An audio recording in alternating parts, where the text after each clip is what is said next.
I was doing something ordinary on our third wedding anniversary, dodging a June downpour in Seattle, clutching a tube with the hand-drawn plans for our someday house. Then, through the glass of a VIP room at Evergreen National Bank, I watched my husband Michael Parker sign a property transfer to another woman. I didn't cry. I went home, signed the divorce papers I'd kept as a just-in-case formality, set them squarely on his pillow, and rolled my carry-on to the airport. When my plane landed and I powered my phone back on, the screen blinked 37 missed calls, all from the same number. My chest cinched. Had I disappeared the day he needed me most? Or was this just the first drop in a storm of darker secrets? The city smelled like wet cedar and hot brakes as I tucked under Evergreen's stone awning, shielding the blueprint tube like a newborn. My gift to Michael wasn't jewelry or a watch. It was a complete concept for our forever home, light-soaked kitchen studio over the garage, native landscaping to keep water bills low. I'd sketched it on late nights between projects, imagining the dumb grin he gets when he's surprised. The lobby's marble gleamed. "Hi, I told the receptionist I'm here for my husband, Michael Parker." She checked, smiled, and pointed down the hall. VIP room 3. Through the soundproof glass, I spotted him, instantly gray suit I'd picked, shoulders squared like always. Across from him, a stranger, young, glossy, wine-colored silk dress, the kind that whispers when it moves. Tessa Monroe leaned in, a slow smile playing at her mouth. Between them, a thick stack of papers stamped in bold transfer of title. The condo's address was ours, Capitol Hill, 26th floor, City View. And there, like a punchline, sat the Mont Blanc I'd given him last year. Michael didn't hesitate. His hand flowed across the line on the seller side. The scratch of nib on paper couldn't have reached me through the glass, but I felt it like a cut beneath my ribs. Tessa signed her side. She leaned close, said something in his ear. He looked up and saw me. For a millisecond, his face cracked, calm shattered into shock, panic, and something like guilt. He stood so fast, his chair shrieked against the floor. I imagined the sound more than heard it. But whatever speech he was about to give, he was too late. The blueprint slipped from my arms and thumped the immaculate floor, unspooling into a corner like a white flag. I turned and walked out into the rain. Our condo looked like a magazine spread, white and gray, minimalist, quiet. Too quiet. I stood dripping on the hardwood, rain pooling at my heels, and stared at the space I'd designed to be a refuge. The door clicked. Michael came in, soaked, breathless, no umbrella. "Liv, listen." His voice was rough, pleading. "Please let me explain. Explain what." My words shook. My spine didn't. Why you transferred our place to another woman on our anniversary, or why you thought I'd never find out. He took a step. I took one back. Between us was an ocean. "I can't tell you yet," he said. "Please. Trust me. I will fix it." The way "trust me" landed felt like a match flicked into gasoline. We'd built our marriage on a strict 50-50 separate finances agreement. No commingling, total transparency. Your money stays yours, mine stays mine. He'd proposed it as respect and protection. I'd said yes because it made us equals. And he'd just used shared assets for a private emergency I wasn't allowed to see. I slept on the couch, if you can call it sleep. Near dawn, the soft glow of his laptop in the office tugged at me. I'd never opened his email. Our boundary was a religion. But boundaries grow from trust, and trust had just been bulldozed. One click and my stomach turned to ice. 2 first-class tickets to Maui, leaving next week, the week of our anniversary trip we'd planned for Europe. A waterfront villa, reserved at a luxury resort special, notes candlelit beach dinner, rose petals, vintage champagne. The names on the itinerary: Michael Parker and Tessa Monroe. The condo transfer wasn't a business shuffle. It was a nest. A new life arranged down to the champagne bubbles. "Trust me," he'd said. I closed the laptop and the sound was as final as a gavel. Decision came without tears. I canceled our Europe itinerary, one click at a time, flights, hotels, train passes, deleting a future I'd designed. Then I opened a different tab and bought a one-way ticket to San Diego. I'd never lived there. That was the point. From my file box, I pulled the envelope our attorney had insisted married adults keep for emergencies. The divorce petition waited inside like a quiet dare. My hand didn't tremble as I signed Olivia Reed across the line. I packed with surgical coldness, laptop, portfolio, 3 suits, sneakers, the sketchbook, with coffee rings on the cover. Nothing he'd bought me. Nothing that smelled like us. In our bedroom, I smoothed the duvet and placed the signed papers dead center on his pillow. See me. See the line you crossed. I left at golden hour. Sun bled through cloud, painting the room a spent honey color. This had been my heaven. Now it was a set I was done performing on. The door latch clicked. In my ears it boomed like thunder. At the gate, I turned my phone off. For 2 blissful hours in the air, the engine's hum drowned out loops of Michael's face behind glass Tessa's dress, the slick black flourish of his signature. I pressed my forehead to the window and tried to list neutral things: hex tile patterns, tide charts, grocery lists, anything but the one truth: the fortress I thought we'd built was castle sand. The wheels kissed runway. People popped up like toast. I waited breathing until the aisle released. Then, in the terminal's fluorescence, I thumbed the power button. 37 missed calls, all from Evan Hayes Michael's best friend and his closest partner at Westbridge Capital. Evan is the definition of steady. He keeps the same coffee order for a decade.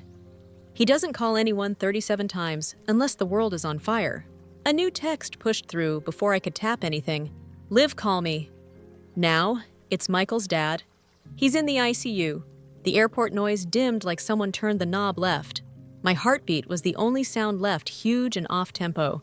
Robert Parker, stubborn invincible, the founder who could snap a market with a raised eyebrow, didn't get sick. He couldn't. My thumb hovered over Evan's name as a second colder thought slid in under the first. In the hours I chose myself, something chose us both. I called Evan before I even stood up from the gate bench. "Liv, thank God. Where are you? San Diego?" My voice sounded borrowed. "What happened?" Evan exhaled hard.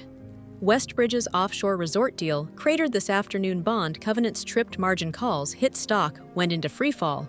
Robert collapsed at the office. "Harborview ICU, it's bad." The line fuzzed with hospital noise, paging beeps, shoe squeaks on waxed floors. My chest hollowed. "I'm coming back. Text me your flight. I'll meet you." I didn't grab my bag. I sprinted to the counter and bought the earliest seat north. The flight was a blur of white-knuckled armrests and worst-case math. If I hadn't seen that signing through the bank glass, I might have assumed the worst was this. But both were true now, the personal fire and the corporate wildfire. Seattle met me with cold, needling rain. Evan was waiting at arrivals pale and over-caffeinated. We said nothing in the car. At Harborview, the ICU was a dim grid of monitors and blue curtains. Through a window, I saw Robert Parker, pale and still, his chest rising under a forest of wires. A man built to stride boardrooms, reduced to the slow metronome of a heart trace. "Room policy is 2 at a time," Evan murmured. "Michael's down the hall." I found him slumped in a plastic chair, elbows on knees, shirt wrinkled, tie missing. He didn't hear me at first. When he looked up, surprise flickered, then iced over. "What are you doing here?" His voice was flat. "A stranger's." My mouth opened useless. Evan called.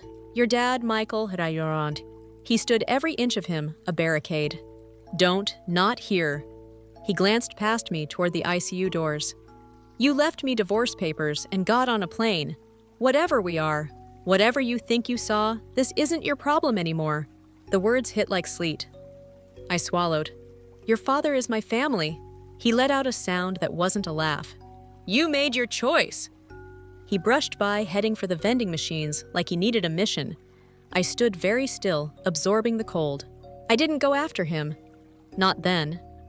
I booked a room at a no-frills hotel on First Hill with a view of a brick wall, and set my suitcase down like it weighed 100 pounds.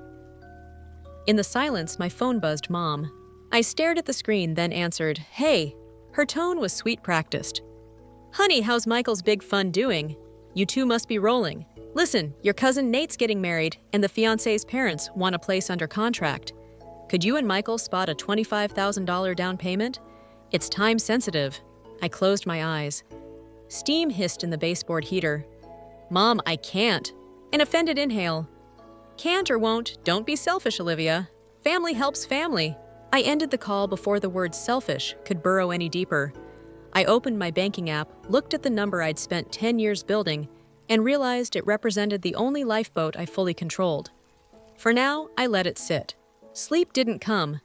At 3:11 a.m., I slid my laptop open, and did the thing I know how to do: trace lines. Architects are pattern hunters. Money leaves prints. I combed through filings and news, Westbridge earnings calls, footnotes, strategic partnership press releases. The failed anchor investment, a luxury development called Sunset Dunes in Baja Sur, dressed up as eco-resort, but starving for permits. A partner with a glossy name, Harbor Crest Development, and a history that felt edited. I mapped dates against transfers, pulled principal entities, and followed them down. Harbor Crest linked to Monroe Strategic Holdings, a boutique firm with a dead website, and a registered agent who'd filed for a dozen shell LLCs, Monroe. My cursor hovered there. Tessa Monroe. Coincidence is a lazy story. I cross-referenced older articles. 2 decades ago, Westbridge, then Parker & Company, had partnered with Monroe Development Group on a regional mixed-use project that imploded in scandal over substandard materials. The CEO, Kenneth Monroe, died weeks later. Obit said sudden. The supplier in that old case, North Star Materials LLC, had evaporated after the suit. No principals listed, just a P.O. box that matched 3 other dissolved companies. Threads, not proof but enough to tug. By morning, steam rose from the sidewalks, and my coffee tasted like resolve. I texted a number I never thought I'd use. Olivia Reed. We should talk. Your name keeps showing up where it shouldn't. Tessa Monroe, name the place. We met at Pine and Post, a cafe with windows that framed the street like a stage. Tessa arrived in a camel coat and low bun, the kind of polish that floats unruffled. Up close, she wasn't beautiful by accident. She was engineered lip color, calibrated to the coat, calibrated to the room. "Thank you for coming," she said, voice low, sympathetic. "I'm sorry about Robert. He's a good man. I didn't touch that. Why Maui?" A blink, then a smooth recovery. "Michael needed sun. He's been under pressure with the fund. I offered to take him away as a thank you. For what I asked. For being who he is." She lifted her cup eyes on me over the rim. "My family owes his a debt. Old history. He's always tried to make it right. By transferring a condo into your name." I kept my tone even. "On our anniversary." Her gaze softened the way people look at skittish animals. "You're hurt. Anyone would be. But Michael is honorable. Complicated, yes. He carries burdens he doesn't share, and sometimes his choices look harsher than they are." The words were velvet, the implications were razors. I pictured my blueprint rolling across a marble floor. "And Harbor Crest?" I asked. "Your family's entities are all over the Sunset Dunes documents." For the first time, a hairline crack. She set down her cup carefully. "If you're digging through that, you must know how much was lost. Not everything in business is a conspiracy, Olivia. Sometimes things fail." "North Star Materials," I said. "They supplied the bad concrete 20 years ago, dissolved and vanished. You were what in high school you can't not have questions, a heartbeat of stillness." Then the performance resumed. I was younger than that. My father died. Reporters camped outside our house. I learned not to ask questions I couldn't survive the answers to. She stood smoothing her coat. "Listen." She rested a manicured hand on the back of the chair, voice dipping into something almost tender. "Michael is drowning. Whatever is between you two, I hope you find a way through it. But please don't make his life harder. Not now." "Is that concern?" I asked, "or a warning?" Her smile didn't reach her eyes. "Both." She slipped out into the cold coat collar, up leaving the smell of expensive perfume and a glittering trail of maybes. I sat there a long time, replaying every inflection. She hadn't denied Maui. She hadn't explained the condo. She had, however, confirmed the debt, and somewhere under the gloss she'd flinched at North Star. That night, I returned to the hospital. I didn't go near Michael.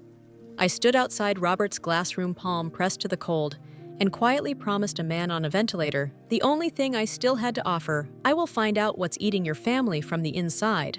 Back at the hotel, I turned the wall view desk into a war table, sticky notes, flowcharts, arrows connecting Harbor Crest, Monroe Holdings, North Star Materials. I opened a new doc titled "Questions That Don't Die" and typed, "Why did Michael transfer the condo that day? Who actually owned North Star? What debt did the Parkers owe the Monroes, and to whom now? If Sunset Dunes was a trap, who baited it?" At the bottom, I added one more in bold. "If I'm wrong about Michael, am I willing to be right loudly enough to burn us both?" The radiator clicked. Outside, a siren sang past. I set an alarm for 600 a.m. and circled the first task on tomorrow's list. Archives 2 decades back. Find the rot.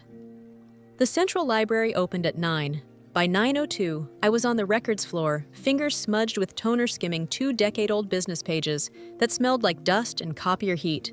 In the year the Monroe Development Project collapsed, one name kept recurring in articles as bland middle paragraphs. North Star Materials LLC, primary concrete supplier.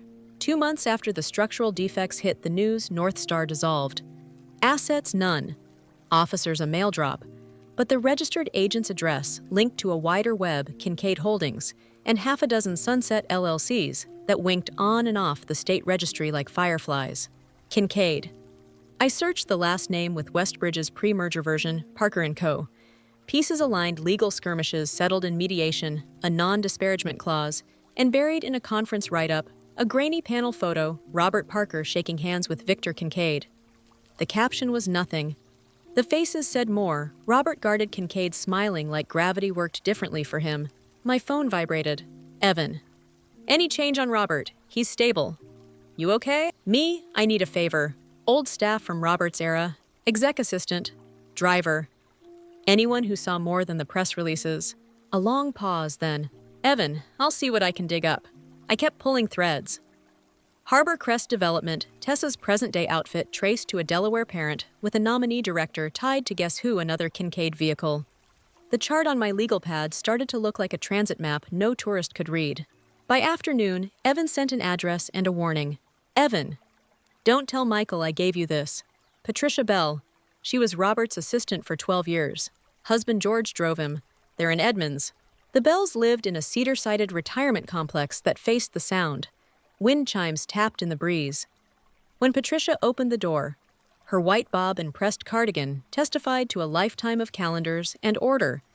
George hovered behind her tall and bowed with a driver's perpetual patience. I'm Olivia Reed, I said, palms out. Michael's wife. Their eyes flicked to my ring, to my face, to each other. I'm not here to hurt anyone, I added. I'm trying to understand what started all of this. We sat at a round oak table that had seen 1,000 careful meals. Patricia poured tea into thin cups that rattled on saucers until her hands steadied. It was a bad time, she began without prompting, voice clipped like she was reading minutes. The Monroes were partners on a mixed-use build in Tacoma. North Star cut corners. Reports said so. Photos said so. The press wanted a villain. Mr. Parker chose survival cut ties, cooperated, made statements. The company lived. She paused. He stopped sleeping. George cleared his throat. Your father-in-law was proud in the way men are. But after the trial mess, I'd find him in the garage at night, just sitting in the car, not going anywhere. He folded his hands. He carried the weight of a man who knows the truth isn't the same as the record. What truth, I asked.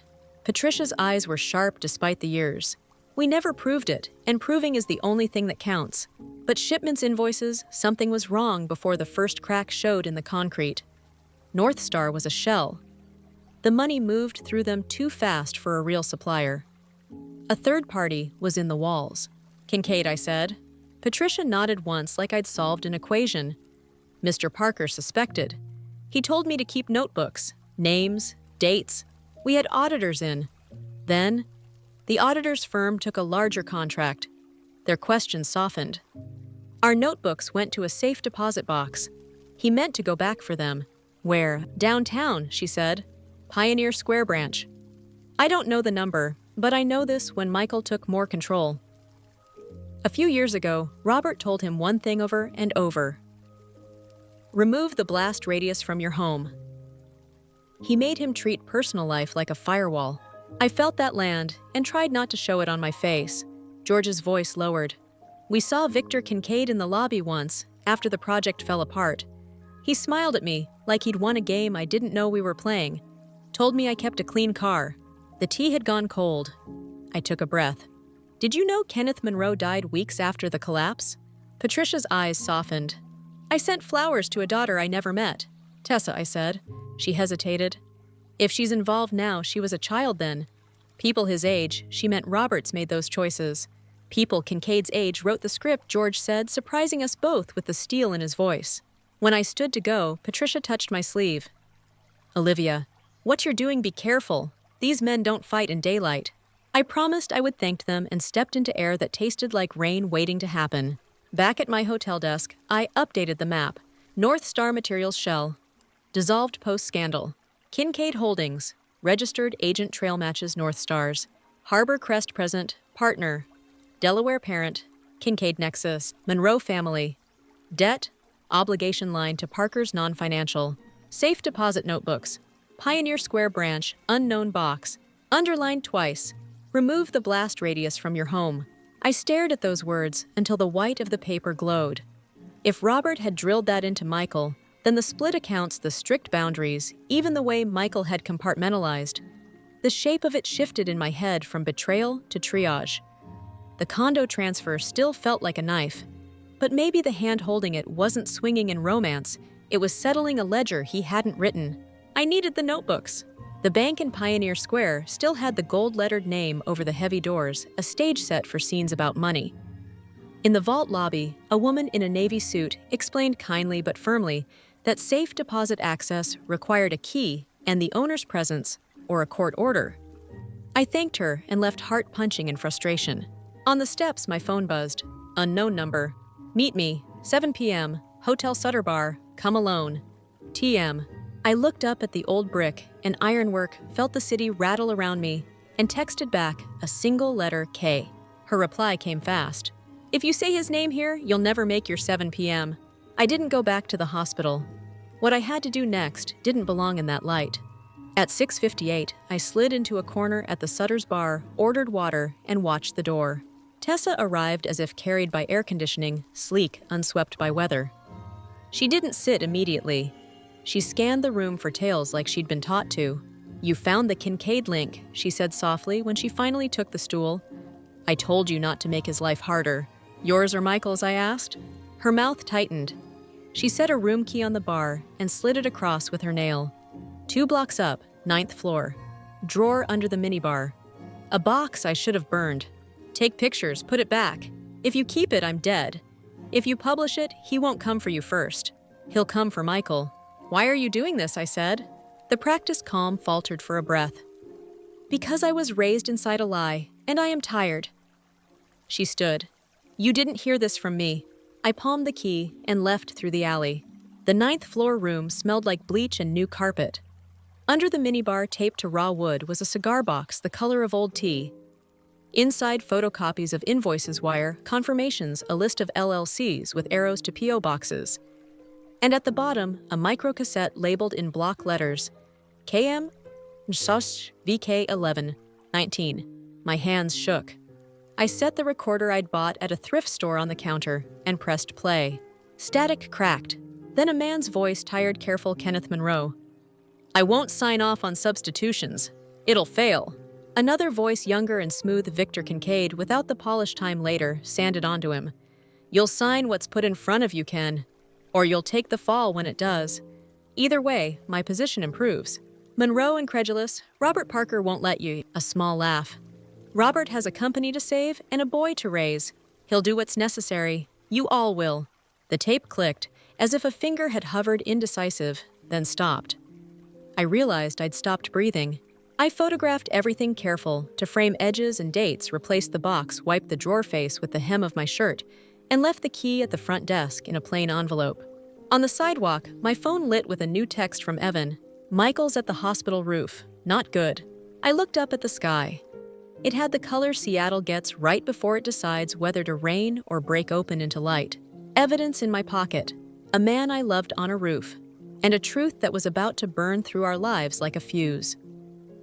The hospital roof was slick, and wind scoured a rectangle of concrete ringed by low walls and humming vents. Seattle's lights glittered past the helipad, disinterested and far away. Michael stood at the edge with his hands in his pockets, rain needling his hair, flat shirt open at the throat like he'd run out of buttons and choices at the same time.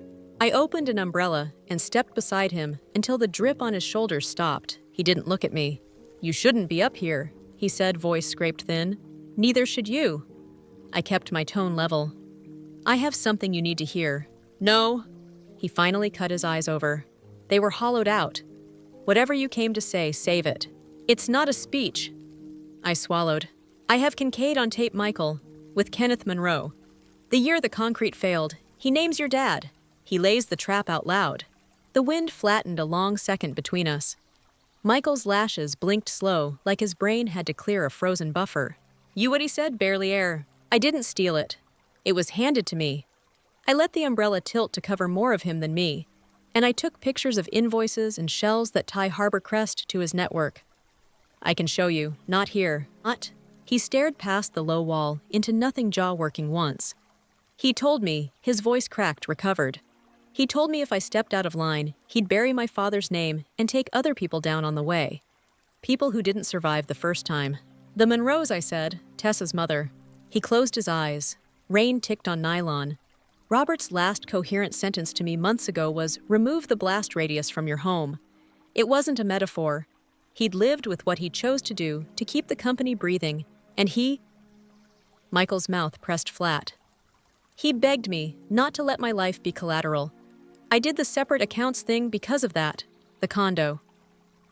His voice lowered.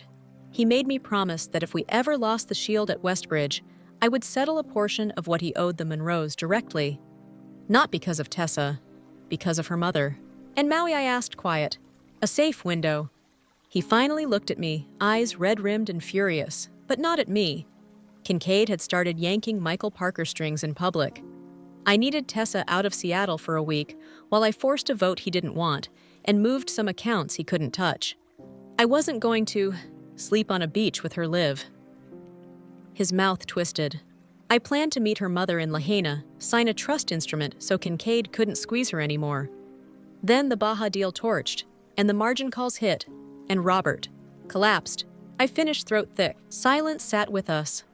Far below, an ambulance took a corner under lights and didn't turn its siren on. Somewhere a helicopter coughed awake, then thought better of it.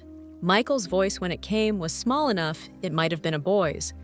I thought if I pushed you away, you'd leave the blast zone. I saw the papers on the pillow and told myself I'd earned your hate. It was easier than asking you to stand in a storm I created. I tugged the umbrella closer over both our heads until we were under the same small circle of dry. You didn't create the storm, I said, but you did try to drown in it alone. He let out something like a laugh and a groan warping together. The hard line of his shoulders loosened a fraction. He didn't touch me, but he didn't step away when my sleeve brushed his. Come downstairs, I said. See what I have. Then we decide what burns. He nodded once like it hurt and followed me into the stairwell's bleach and metal air. In a quiet family room off the ICU, I spread my phone on the low table and scrolled the photos. Invoices stamped. North Star Materials wire slips into Kincaid vehicles. The handwritten LLC lattice. And finally, the label on the microcassette, KM, our VCaned 11-19. I didn't press play. He read the label twice and set the recorder down as if it were capable of biting. That voice, he said more to himself. I can hear it in conference rooms from 10 years later. Young or old, there's a sneer in the vowels. He scrubbed his face with both hands. When they fell to his knees, something gentler had replaced the fight bone-deep exhaustion and a wary sort of relief. There's one more thing, he said. He pulled a flat brass key from his wallet, the kind banks issue for boxes too small to hold anything but the past. On blue tape were 4 careful characters in Robert's block print, PS 314, Pioneer Square. The notebooks you're looking for. Dad made me keep the second key and swear I wouldn't open it unless I had proof he hadn't lost his mind. I've spent years thinking that box is full of ghosts I can't let out. Ghosts hate daylight, I said. We'll bring flashlights. He huffed a strangled laugh, then finally let his head tip forward until it rested against my shoulder. The weight was heavy and real. His breath shuddered once. It wasn't a collapse. It was a handover. The room's vending machine hum filled the space where apologies might have gone. I'm sorry, he said into my sleeve, the words shaped like penance, not argument. I know. I pressed my cheek to his hair. We can fight later. Right now we plan. He straightened a little, embarrassed, a little steadier. Plan means we need allies who don't leak. Evan? Maybe? He hesitated. Maybe even Tessa, if her aim is finally pointed at the right target. She already pointed me to the drawer, I said. She's done being a prop in someone else's play. He took that in skeptical by habit. Kincaid won't let this go procedural. He'll try to kill it in rumor or in court before it hits oxygen. Then we take it to a place he doesn't control. I tapped the recorder. Shareholders first, regulators second. Press if we have to, but only with documents that can stand on their own. He nodded, investor brain engaging through the fog. We frame it as a survival plan with rot excised. Not a confession, a course correction. And we make sure Robert hears the words "you were right" while he can still understand them, I added. Michael's mouth trembled. He swallowed and stood, pocketing the key like a talisman. Okay. At the door, he paused. Liv. The papers. He didn't look down. When this is over, if you still want that, that will be your right. I held his gaze. When this is over, I'll decide with all the facts, not through glass. For the first time in days, the line of his mouth softened into something that faintly resembled a smile. Not happiness, permission to hope. We stepped back into the corridor's soft machine light. In Robert's room, a monitor traced a stubborn green-lit rhythm. I stood at the glass and touched 2 fingers to it, the way people do at aquariums, when they can't help trying to reach living things through barriers. Outside, the rain had stopped. The sky wasn't clear, not yet. But past the sodium glow, a seam of blue had opened. Thin, defiant, undeniable. Morning brought that gray Seattle light that makes every color look honest. Michael and I walked into the Pioneer Square branch, like 2 people running an errand, not 2 arsonists searching for the match. The vault manager checked IDs, logged the key, and led us to a booth with a curtain and a scuffed table. Michael slid PS 314 into the lock. The mechanism clicked with a sound that felt older than our marriage. Inside the narrow steel drawer, 2 black moleskins banded with a banker's rubber, and a thumb drive labeled in Robert's neat block print NS/LL's flow. I opened a notebook. Patricia Bell's tidy hand marched across the pages, dates, PO numbers, routing codes, names that kept repeating like a glitch. North Star Materials, Kincaid Affiliates, Delaware Shells, consulting fees. Receivers circled in red included Harbor Crest Development 3 different ways. Margins held notes like auditors reassigned press call, supply chain variance, find Monroe warned. Michael stared like a man at a grave he'd been told was empty. He wasn't guessing, he said. He knew. We prove it, I said, tapping the drive. And we show a way forward that doesn't require burning the building down. Back at our condo, the divorce petition still sat on his pillow where I'd left it. We stood in the doorway like tourists at our own wreck. I deserve whatever you decide, he said. I picked up the pages, felt their weight, and tore them neatly in half, then into smaller pieces until the shred was confetti. I'm deciding later, I said. After we fight the right war. Something eased behind his eyes. He didn't reach for me. He reached for his laptop. We turned the office into a command post. Evan arrived with coffee and a jaw set for trouble.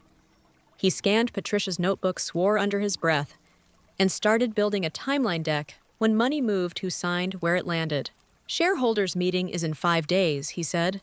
Kincaid's angling to force a fire sale before then. We need proxy votes locked and a narrative no one can spin as self-immolation. A narrative with a future attached, I said. Unrolling trace paper over a photo of Westbridge's stalled in-city project, Rainier Commons, 1 million square feet of almost.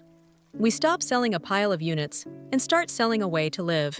I sketched while I talked, pencil scratching over the boom of Evan's keystrokes, daylight and a buried creek that slunk under the site, stitch in an urban forest corridor, swap glass boxes for passive house mid-rises with cross-ventilation and shared winter gardens, reprogram a dead retail spine into a public art hall and maker classrooms, add an inclusive K-8 and a health clinic on the ground floor where people needed care more than marble. Michael leaned over the drawing's investor brain, running alongside mine. Solar orientation gets us to net zero in the residential blocks, he said. ESG funds will bite if we structure the returns to show stabilized yield, not sugar highs. And the center building, I said, circling a courtyard, becomes the Kenneth Monroe Community Arts Center. Name on the lintel, story on the wall. We restore what your father's generation damaged. Michael's jaw worked. He nodded once, eyes shiny and fierce. We call it a course correction, he said, not penance. We worked until the windows turned from pewter to black. The plan dressed itself in layer sight sections, cost models a 3-minute fly-through. Evan bullied out of a friendly Viz team. In the slide where I placed Kenneth Monroe in clean sans serif, Michael looked away and swallowed like the word had bones. The first hit came that night. My phone lit with an unknown number and a photo of me taken that afternoon through the bank's street window. 2 dots and a line followed. Nay. Then another. Leave the past in its box, or we'll put you in one. Michael's phone pinged with the same message, plus a blurry shot of Robert through the ICU glass. The threat landed with the cold precision of a surgeon's tool. Evan went still. We loop in counsel and the AG's Financial Crimes Unit now, he said. Quietly. Chain of custody on the notebooks. The tape. Tessa, I said. She still has the cassette. We can't force her to bring it, but we can offer her a stage where she's not alone. Said it, Michael said. Tonight. We met Tessa in a side room at her attorney's office, the kind with chairs designed to make you sit upright and tell the truth. She looked smaller, without the armor camel coat traded for a navy sweater, hair pulled back in a hurry. I placed a copy of our Rainier Commons render in front of her. The courtyard glowed winter green. The center block was named. Her hand lifted to her mouth, then dropped. He would have cried, she said softly. My father.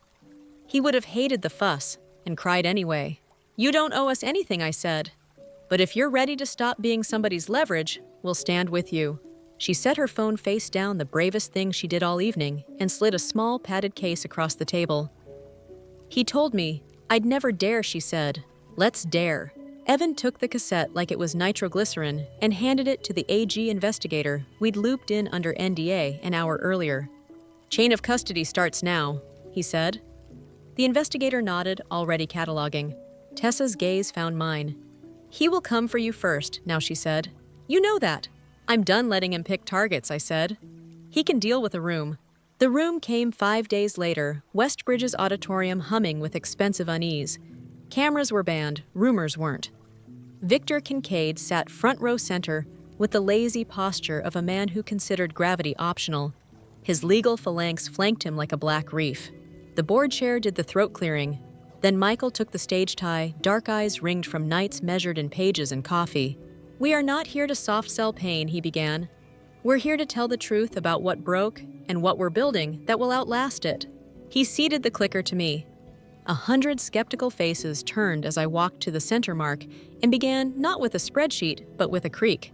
I showed what we'd make of Rainier Commons, how daylight and tree fees buy down energy bills and crime, how ground floor clinics keep workers healthy enough to show up, how art keeps kids from belonging to the wrong gods at 14. I showed the modeled returns, the stabilized NOI, the reduced insurance premiums that come when your buildings don't try to suffocate their own occupants. Then I clicked to the slide that read simply restoration. The render with Kenneth Monroe warmed the screen with a kind of quiet light. This is not charity, I said. It's repair. It is also, by every model we ran, profitable. The applause surprised me. It surprised Michael, too. I felt it in the way his shoulders dropped half an inch as he stepped back to the lectern. And now, he said, voice gaining steel, how we got here. Evan ran the timeline. Bank transfers, LLC ladders, Patricia's handwriting, dates lined up with public filings, until the pattern was undeniable to anyone literate in money. Murmurs rose and flattened like a tide. Kincaid leaned back, smirking faintly. Stories, he said loudly enough for 3 rows to hear. Pretty slides. The AG investigator in the aisle gave a small nod to the tech at the back. The house sound picked up a digitized hiss. Kenneth Monroe's voice filled the auditorium, raspy, decent, refusing. I won't sign off on substitutions. It'll fail. A younger Kincaid answered, smooth and bored. You'll sign what's put in front of you, Ken, or you'll take the fall when it does. A crackle. Then the line that turned a room into a verdict. Robert has a company to save and a boy to raise. He'll do what's necessary. You all will. Gasps. A chair leg scraped. Somewhere in the back, someone said, "Oh my God," out loud. Tessa stood without being asked. The other voice is my father, she said, clear and steady. The tape is authentic. I kept it because I was told to be afraid of it. I'm done being afraid. The board chair didn't try for order. The AG team moved calm, practiced not a raid, just a reclaiming. An assistant handed Kincaid a folded paper. Service. His smirk thinned into something with teeth. He stood, turned half toward us. and let the room see the performance he usually reserved for people without microphones. "You think this ends me," he said softly. For us and for the 2 rows around him. "You've lit your own building." Michael didn't flinch. "We brought a plan," he said. "You brought a match. Different outcomes." Kincaid's lawyers collected him like a toxic spill. He didn't look back, but people turned their phones on anyway, as if documenting a predator leaving made the walls hold better. The vote that followed wasn't unanimous. It didn't have to be. The proxy tally gave Michael the control he needed to steer. The board created a special committee to work with the AG and the SEC. Rainier Commons got its green light contingent on new covenants and quarterly transparency any monk could respect. In the afternoise, I slipped out and took the elevator up 1 floor to where Robert lay with a blanket across his knees and the TV on mute. His eyes tracked me. His hand found mine. The squeeze was faint, deliberate. "We found the box," I said, leaning close so only he could hear. "You were right. And we're fixing it." His mouth moved around a smile that didn't quite arrive. A tear slid into his hairline. Behind me, in a city that ate secrets for breakfast, it felt for a breath quiet. That night, with the first wave survived and a dozen more on the horizon, Mom and Uncle Pete showed up in the hospital corridor with Starbucks cups and entitlement. So Mom said, skipping hello, now that things are back on track, we should talk about Nate's down payment. It's only $25,000. Family helps family. I looked at the woman who raised me to make myself small and smiled in a way that made Pete look at his shoes.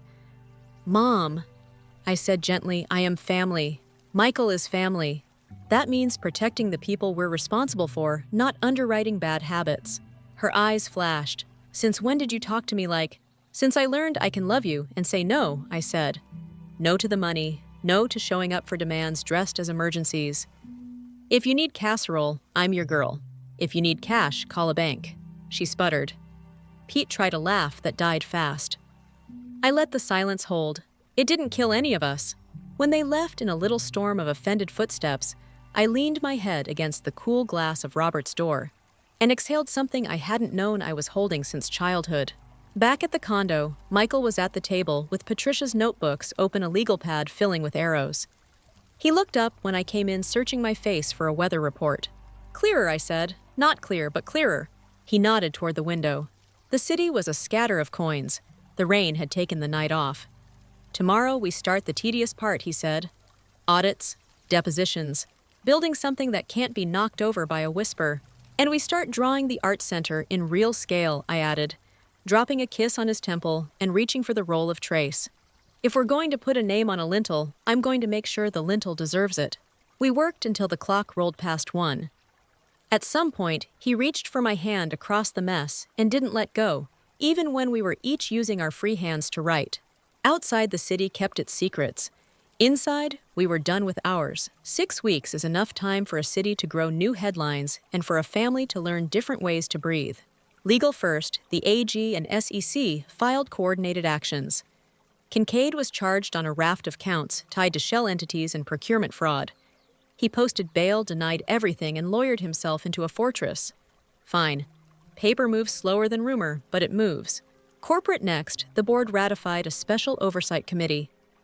Rainier Commons recast as a net zero district with an urban forest corridor, and the Kenneth Monroe Community Arts Center cleared its first financing gate. 3 ESG funds committed term sheets contingent on our transparency covenants. It wasn't champagne. It was oxygen. Personal always, Robert stabilized, then rose inch by inch. He relearned the alphabet with a speech therapist who wore fun socks. And one quiet afternoon, he pointed at the letter L and then at me until we both laughed. When he could sit in a chair without monitors singing backup, he asked firmly in a whisper to see his lawyer. The conference room on the rehab floor smelled like lemon wipes and copier heat. Patricia and George sat in the corner like sentries.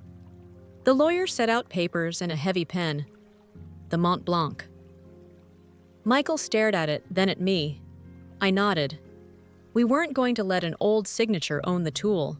Robert's voice was thin, but the intent filled the room. "I can't undo what I did to save a company," he said, "but I can decide what that company is for." He signed a new estate plan, 30% of Westbridge voting control, in a family trust, enough for stewardship, not hoarding. 70%, and the bulk of his personal assets into a nonprofit with an independent board, the Future Hope Fund seed grants for small businesses kneecapped by predatory partners, scholarships for kids who got stuck under those collapses, bridge money for community clinics on ground floors that used to be marble lobbies. He slid the pen toward Michael, then toward me. "Founding board," he whispered. "If you'll have me. And forgive me." "We already do," I said. "Now help us make the apology public." He smiled with his whole face for the first time since the ICU, and I understood the contour of Michael's jaw in a new way, what he came from when the weight was lifted. Tessa came by the hospital on a Wednesday with her hair in a ponytail and zero armor. She hugged Robert's hand with both of hers and left a sealed envelope for the AG bank letters and scanned logs Kenneth had tucked away the last stitches in a pattern that was no longer deniable. Before she left, she caught me in the hallway. "I sold the condo," she said, a wry smile at the corner of her mouth. "Half goes to a good facility for my mother. The other half is a pledge to the art center." "Not charity," she added quickly, as if repeating something we'd taught each other. "Repair. Come to the groundbreaking," I said. She shook her head. "I'm signing up for a ceramics residency for 6 months. I need to make things with my hands until the noise dies down." She hesitated. "I was cruel when I didn't know better." "You were cornered," I said. "Corners make porcupines out of rabbits." I squeezed her shoulder. "Go make bowls." "We'll keep the lights on." She laughed, really laughed, and walked toward the elevator, with her shoulders uncurled. At home, our condo stayed a war room, but lost its battlefield smell. Evan made a spreadsheet that ate a monitor and joked that when this was over, he was retiring to run a taco truck. My mom tried one more time this time for Nate's honeymoon flights, and I sent her a link to a budgeting app and a recipe for baked ziti. She texted back a string of dots, then a heart. Progress in our language. Michael and I didn't do grand gestures. We did small, unignorable ones. He moved his personal rainy day accounts into a joint plan we'd drafted with council-protected transparent boring in the way healthy things are. I moved a chair from my office to his, so I'd stop working in the doorway. We set a calendar reminder that repeats every quarter, hard conversation, lush, no surprises. We keep it like a medical appointment. One night, we took the Mont Blanc to the roof and wrote new vows on the back of an old site plan. Not a ceremony. A contract between two people who know how clauses get tested. No more blast radius alone. No moves for your protection without your consent. If one of us can't breathe, the other holds the umbrella and the line. We signed and dated like grown-ups and taped it inside the office cabinet where the mugs live.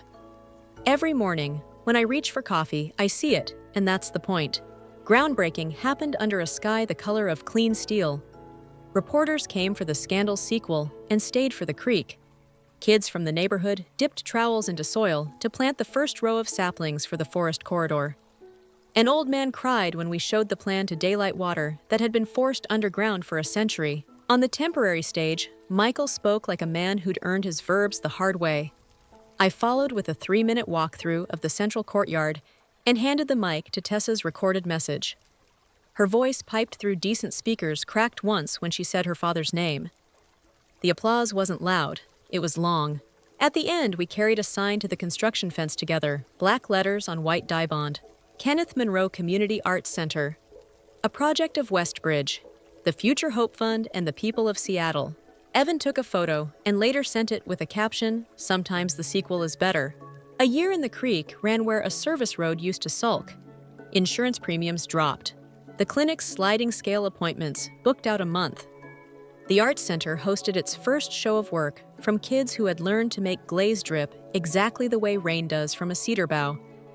A small plaque under the lobby light read simply, "For KM, and those who were told to be quiet." Robert didn't go back to the office. He took long walks over water to Ficus until we bought him a moisture meter and taught a Tuesday seminar at the fund titled "Deals I Wish I Hadn't Done." It was standing room only. Some nights, Michael and I sat on the back step of our little house, the one from the old blueprint scaled down and built right, and watched the sky change. He would say, "We could have had more on paper," and I would tap the place on his chest that beats and say, "We have what spends." And every now and then a text would ping from a European country code. A bowl I threw today collapsed in on itself and became a better bowl. "Thought of you. Tea. If you're waiting for a neat ending where the bad guy goes to prison, the good guys kiss at sunset, and the parent is fully healed, this isn't that movie. Kincaid's trial is scheduled not guaranteed. Robert still gropes for nouns when he's tired. The market turns when it wants to. But this is what I know now, that the glass wall is behind us. Forgiveness isn't a surrender. It's a contract with yourself about what you refuse to lose: your clarity, your boundaries, your ability to build instead of scorch. Love isn't the absence of harm, it's the presence of repair. If you were me standing in rain with a blueprint in your arms and a pen scratching on the other side of glass, would you have left for good? Or stayed to turn the pen into a tool again? Do you think forgiveness, when it's paired with truth and terms, is strength? I didn't know then. I do now.